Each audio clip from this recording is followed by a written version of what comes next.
Now, if we have a very strong belief in our subconscious mind, which to me is right here in the gut, that I'm not good enough and I don't deserve, then it's going to be extremely difficult for us to create a life that really works in all categories.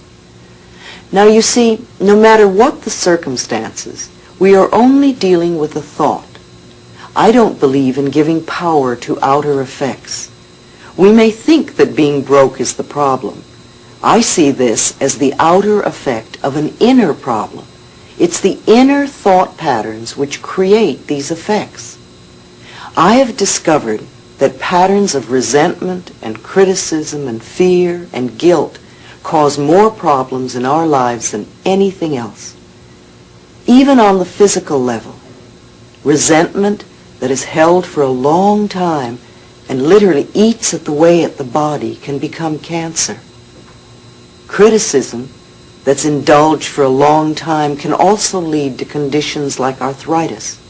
And if you look at arthritic hands, you can almost see the criticism in them. Fear can contribute to anything from baldness to poor feet. And guilt always creates pain. Guilt seeks punishment, and punishment creates pain. So if someone comes to me that is in chronic pain, I know they're dealing with old guilt patterns. Love and joy and forgiveness are the big healers. They all come from the heart. The heart represents love, and the blood in the body is joy. So a normal, healthy heart lovingly pumps joy throughout the body, nourishing all the cells and organs, creating a loving, joyous atmosphere for the cells to do their work in. If a heart has lost its ability to express love and joy, the forgiveness will open the door.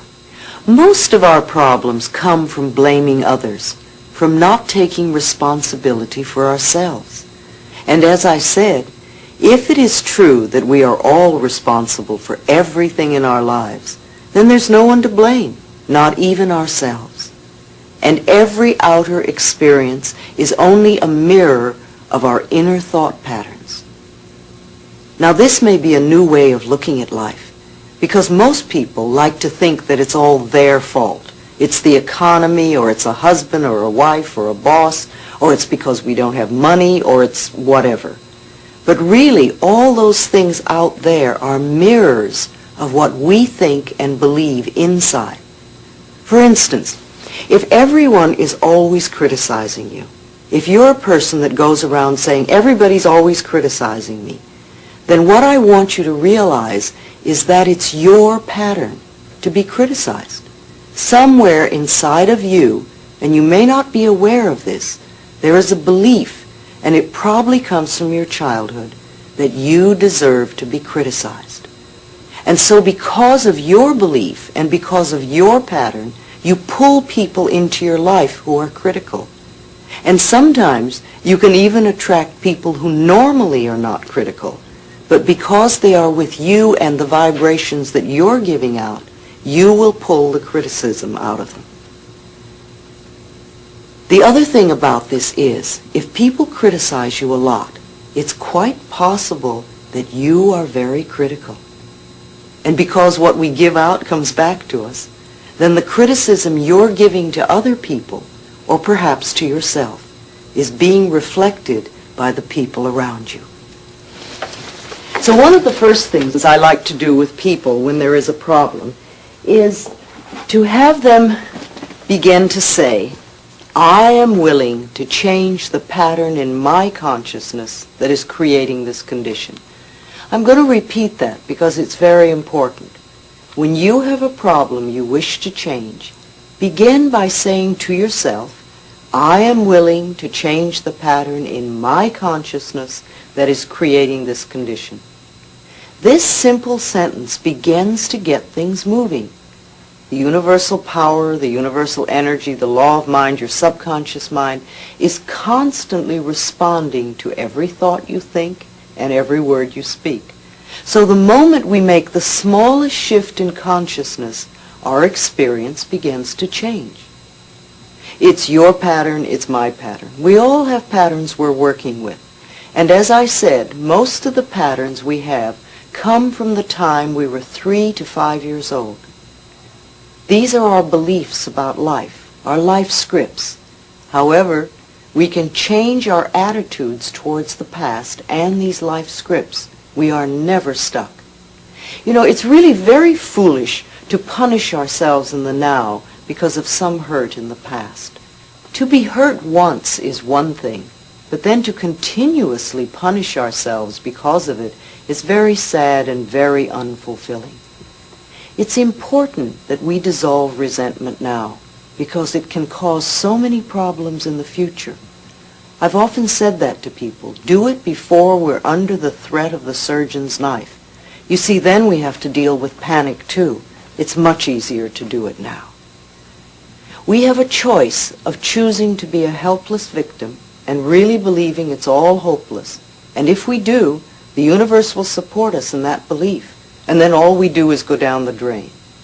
Can you see how powerful we are? Our thoughts create our experiences. If I want to think that I'm unlovable, then I will be lonely for the rest of my life because I will prove my beliefs.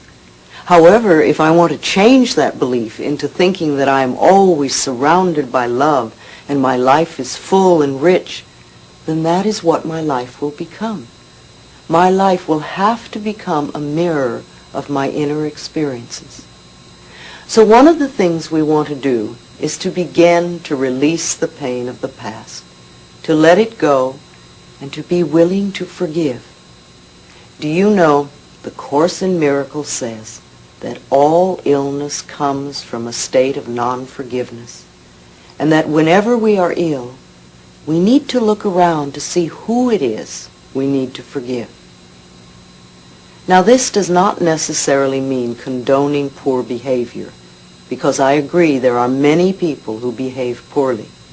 Forgiving means to release our stuff on it and let ourselves be free and the other person be free.